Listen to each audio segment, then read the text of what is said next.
Stéphanie Decamp, boulangère. Je suis boulangère depuis juillet 2017.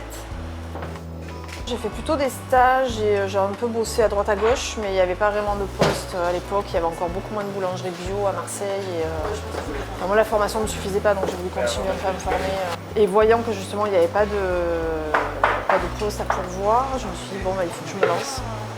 Sauf que je ne me sentais pas du tout prête. Jusqu'au jour où Dame Farine, donc Marie-Christine, a posté sur Instagram qu'elle cherchait des boulangers. Donc je suis arrivée chez Dame Farine comme ça. J'ai commencé en août 2018. Donc j'ai bossé 1 an.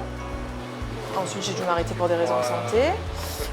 Et moi j'avais dit à Marie dès que j'étais arrivée, puisque la formation que j'avais faite m'avait formée aussi pour monter ma boîte plus tard. J'avais dit écoute, si un jour tu veux vendre ou si tu veux qu'on s'associe, enfin voilà, elle savait un peu que par la suite je voulais m'installer.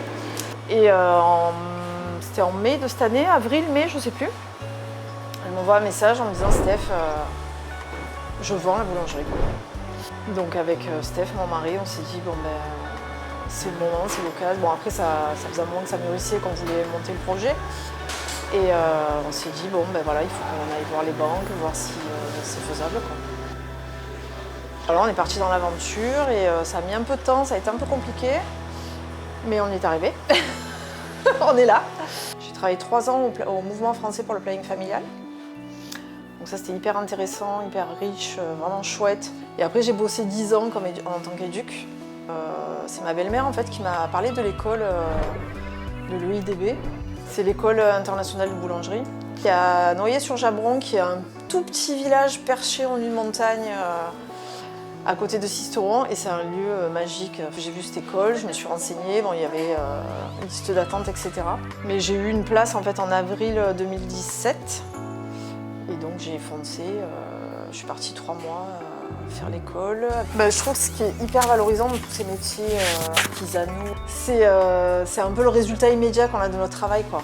Et c'est hyper valorisant, c'est le retour des clients, c'est se faire plaisir à faire des produits, à travailler le produit, à travailler des petits producteurs.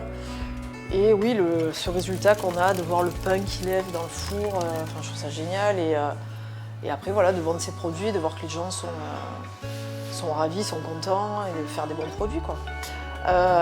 Non, moi je le conseille à tout le monde. Enfin, c'est vrai qu'on se pose, quand voilà, on est dans des transitions comme ça, c'est très compliqué de se dire, il y a plein de gens qui ont envie de faire des changements de vie. C'est très compliqué parce que moi j'avais un boulot stable, un salaire correct. Et du jour au lendemain, se dire on arrête tout, on repart sur quelque chose sans avoir l'assurance de savoir si ça va fonctionner ou pas. Mais en fait, non, c'est que du bonheur et c'est... Après, je dis pas que c'est facile, hein, mais c'est vraiment, voilà, ne lâchez pas vos rêves et quoi qu'il arrive.